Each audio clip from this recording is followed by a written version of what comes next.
Mesdames, Messieurs, bienvenue sur Zonar Télévision. Nous allons parler de la crise sécuritaire à Uvira et quelques tensions régionales. Commençons par la situation militaire et humanitaire. Un calme précaire à Uvira. Ce mercredi matin, la ville d'Uvira restait calme, sans présence visible d'élèves 123 selon des témoignages locaux.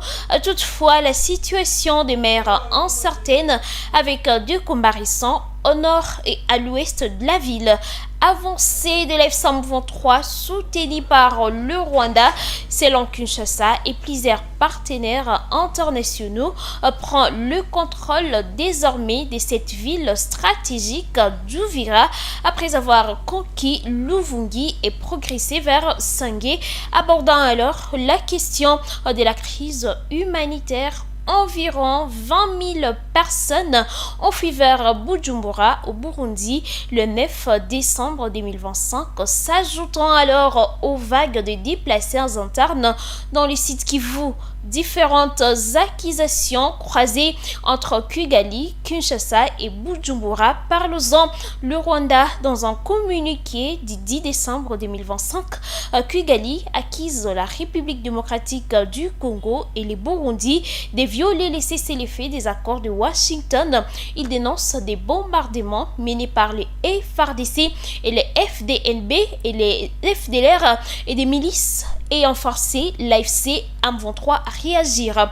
Du côté du Burundi, Guy Tega réplique en accusant le Rwanda d'avoir bombardé son territoire, blessant des civils.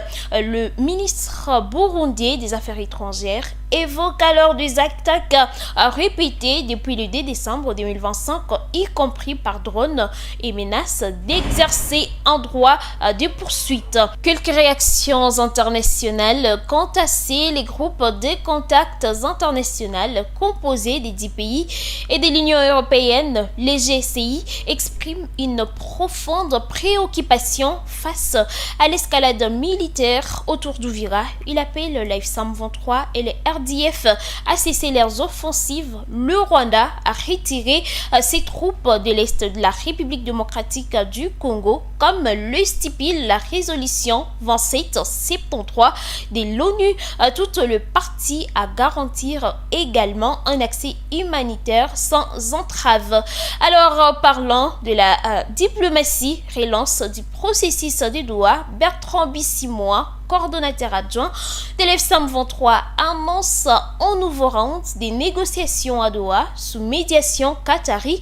Il accuse Kinshasa de ne pas respecter leurs engagements et appelle à une clarification des termes de l'accord.